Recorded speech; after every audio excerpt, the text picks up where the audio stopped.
Ayan guys, ituturo ko sa inyo guys kung paano gumawa ng lambat. Kailangan meron kayong ganito guys. Pwede gagawa kayo ng kawayan, pwede gagawa kayo ng PVC. Sa akin fiberglass to sa akin. So pangit lang to pagkagawa guys, kaya naputol. Bilis lang kasi to maputol eh. Parang ano lang to eh.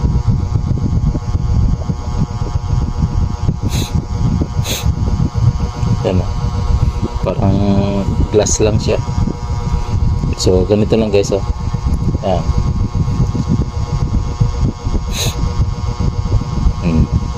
Suot dyan yung ano, ginawa ninyong pansuot. Tapos ito guys, hanapin to, ito to. Yan. So sa ilalim kayo kukuha. Yan. Pagkatapos sa ilalim, pag ganyan, ipitin sa kumagko. Yan. Tapos idini sa ano, pintuturo. Yan. Tapos sa ilalim ka rin kuko mag ano, tusok. Yan. Yan. Tapos sa ilalim ka rin magtusok din uli. Dini mo ilagay sa gitna. Yan.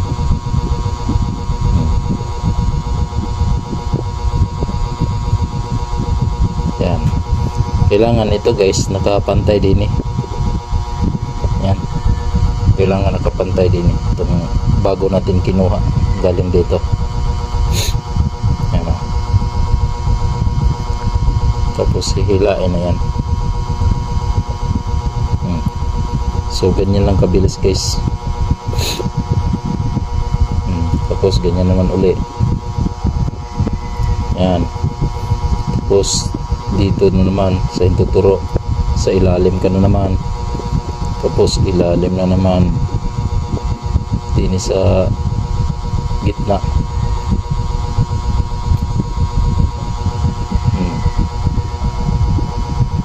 Yan. Ganyan lang yun, pabalik-balik lang yun guys. So simple lang paggagawa kayo ng ano, ng lambat. Kailangan ingatan nyo na hindi may sama ang iba. Kaya kung may sama yung iba guys, mahirap niyan. Hindi na yan basta-basta mahubad. Hirap hubarin yan.